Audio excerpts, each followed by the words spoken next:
Good day, viewers. Welcome back to the Preaching Humanist with David Oliverio, that is I, where no God is required for a life of love, joy, peace, fulfillment, meaning, and purpose in life. And the good life is one that is guided by reason, motivated by compassion, caring, and love. All right, let's close it up with the long series of atheist evangelism. Today, indirect atheist evangelism. Last episode was for those of us that are genetically wired for verbal dialogue. And there are many of you out there that really want to get involved in activism and atheist evangelism and so forth. But you may be timid, you may be shy, you may be reserved. Genetically, you're not motivated that way, and you're shy. So I don't expect you to be like me. Or those of us that are on the front lines talking a lot. But again, the example I have given, and I'll say it again, one of my clients who's a very shy, quiet, closeted atheist told me, she said, David, you would have been very proud of me a few weeks ago when I was out. I had a young preacher approach me and attempt to preach to me the gospel of Jesus. And I looked him in the eye and I said, thank you, but no thanks. I am a very, very happy atheist. Have a good day. It made her happy. So even if you could do that, just mentioning that you're an atheist. Remember, visibility and awareness are the keys to acceptance. It's education for believers. They don't know you can be good without a God unless we tell them. No one else is going to tell them. We have to tell them. All right, so let's discuss different ways that those of you that don't want to actually get out and talk to believers can help. I call indirect atheist evangelism. Number one, you, my shy atheist friends, can support secular, humanist, and atheist activist groups and charities. There are many, many, many groups out there. Local groups, statewide groups, national groups, and worldwide groups that are atheist, humanist, secular, and non-believing groups that speak for atheism, that do wonderful works of philanthropy, that stand up against the Christian right, that stand up for humanity and human rights, and keeping up that precious wall of separation of church and state. You can support many of these organizations. Financially, you can support them. I am a personal trainer, and my girlfriend Christine is a middle school teacher. We're not wealthy by any means, but we try to give small donations monthly to different groups. I enjoy giving to the American Humanist Association, wonderful group that does a lot for the movement. I enjoy giving to David Silverman's group, the American Atheists. I enjoy giving to Dan Barker and Annie Laurie Gaylor's group, the Freedom from Religion Foundation, a wonderful, wonderful group. You can support these groups financially. Foundation Beyond Belief is another wonderful secular organization of philanthropy. They give to the homeless, they give clothing, they build schools, education, all around the world, all without religion, atheists and agnostics. Right here in Austin, let's talk about my producer, Mark Van de Break. His show, Atheist Lowdown Show, which is a great show, an informative show for we non-believers, we atheists and agnostics. We can support his show, the YouTube show. Also, right here in Austin, the wonderful atheist community of Austin, who has the world-renowned show, the Atheist Experience Show. They do a lot of wonderful things, and there's a great community of atheists here because of them. So you can donate to the atheist community of Austin and support them. Right here in Austin, the Atheist Helping the Homeless group. Thank you, Joe Semecki and his group. Wonderful things they do. Joe and his group now has many, many other cities in the country that proudly wear their Atheist Helping the Homeless t-shirts, and they go out and feed homeless people. This is evangelism. And if you don't want to get out there and actually be with the people, you can help them, encourage them, and give donations. Also, Virginia Miller's group here in Austin. I had Virginia here on my show about a year ago. I interviewed her. She's the president of the Austin Humanists at Work. They also feed the homeless here in Austin. And they also give clothing and toiletries and other essentials to help needy people in the Austin area, all wearing their humanist T-shirts. So this is visibility and awareness to believers that we are good. So if you want to find groups to support, there are many secular humanist and atheist groups in your cities and all around the world and the country. And they do need your support and financial support. Also, something I've done in the past quite a bit, right here in Austin, there are charitable foundations that are secular. There's one here called the Capital Area Food Bank. It's a food bank, and all major cities have food banks. Wonderful.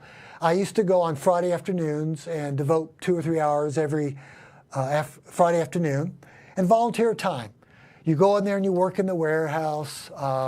You pack up food for needy people that are unable to keep enough food on the table. Wonderful organization and secular, yes. Also, it's a great place to meet people. I've had dialogue with Christians wearing my atheist T-shirt there, closeted atheists, encouraging them to come out. I've talked with a few people that are Jewish. I talked to a few people that are Muslims and Hindus. Had many dialogues with strong Christians as well. So getting out there in the community and doing these things does promote and help the movement of secular humanism and atheism. Here's something else that I would say is very important for indirect atheist evangelism, and that would be writing or blogs. I am not a very good writer. I do not enjoy sitting behind a keyboard or computer. I'm not wired that way.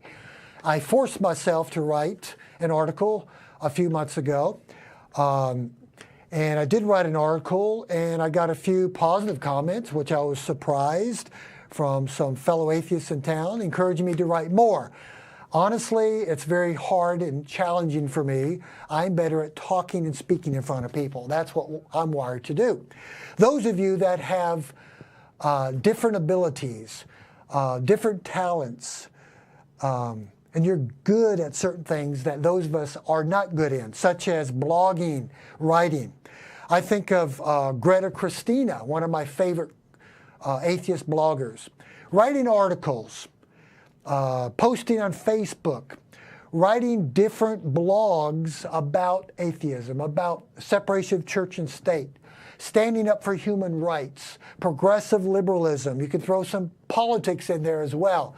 Standing up and allowing believers to know and understand that we're out there and that we are moral and we are good people. So I think that's a really good way for those of you that can do atheist evangelism and be involved in activism. So writing is a good way. Blogging is another way. Poetry. Poetry is a beautiful way to express your feelings. Sitting down and writing poetry. I know several people that are very talented. And of course, Christine, my girlfriend, has won many awards back in college in poetry, and she's written amazing poems I've read about free thinking. So there are different ways, creative ways, that you can use your abilities for the movement. Something else that you, the shy, more closeted atheist, can do for indirect atheist evangelism would be attending free-thinking rallies and conventions, and just being around others, supporting other people, supporting those on the front lines of battle, and those that talk, and those that debate, and so forth. There's security, there's strength in numbers. So just showing up with these rallies, showing up for conferences, showing up for debates, and supporting the fellow atheists and agnostics there is very, very important. Also, internet dialogue, and I've already mentioned Facebook. I am not a Facebook type guy, nor am I a Twitter guy, but I know there are wonderful people out there that are very overt and very bold and very good at writing and dialogue with believers and having conversations with believers on the internet, on Twitter and on Facebook. This is a wonderful way to convey your unbelief and convey and educate believers. Again, it's about education. You're helping with compassion. People that do not know, that we're out there, that do not know what secular humanism or even atheism is. So think of it as an education, and you're helping these people. Also, something else you can do, you can actually start atheist meetup groups. They're becoming more and more common. Here in Austin, we have several atheist meetup groups, places where we can meet together. So those of you that want to support those that have meetup groups, those that are involved in atheist evangelism, it would be good for you to show up. It'd be good to encourage verbally or email these people and tell them how much you appreciate all that they do for the movement. I could say right now here in Austin, there are lots of people that I would like to thank and encourage. All the people on the atheist community of Austin and the Atheist Experience Show. I would like to thank people like Steve Bratton, who is so involved for creating these communities and meetup groups and places that we atheists can come together and meet with other atheists. So my encouragement is in the community, and those of you that may not be as outgoing, use your verbal support to help those that are on the front lines and doing things for the movement. Support them financially. There are so many different avenues that you can be used in. A pat on the back, a smile, just a thank you to those that are involved in providing for those of us who are looking for a community. There are so many atheists out there that do wonderful things, and I really think it's important to encourage one another to do these things. So I think I've said enough. We've gone over many, many episodes on atheist evangelism, how to do it, why to do it, how it's so important, arguments against it, what it is, and so forth. So I want to encourage you, my fellow atheists, to let your light so shine. Let the light of reason shine. Look at Christians as fellow human beings. Be kind, be compassionate to them, motivated by kindness and compassion and empathy. And let's tell them. Let's tell them and let them know things that they don't know. Like, you can be good with God. You can be happy. You can have a life of fulfillment, meaning, and purpose of life. Tell them your testimony. And I know that's not evidence. Those are anecdotes, but it gets them thinking. Give them answers. Give them natural explanations for supernatural claims. Smile, let them know that you care about people. Let them know that you give to charitable foundations, because they don't know. They will not know, and I guarantee it, they will not know unless we tell them. So have a wonderful day, and I'll see you next time on the Preaching Humanist with David Oliverio.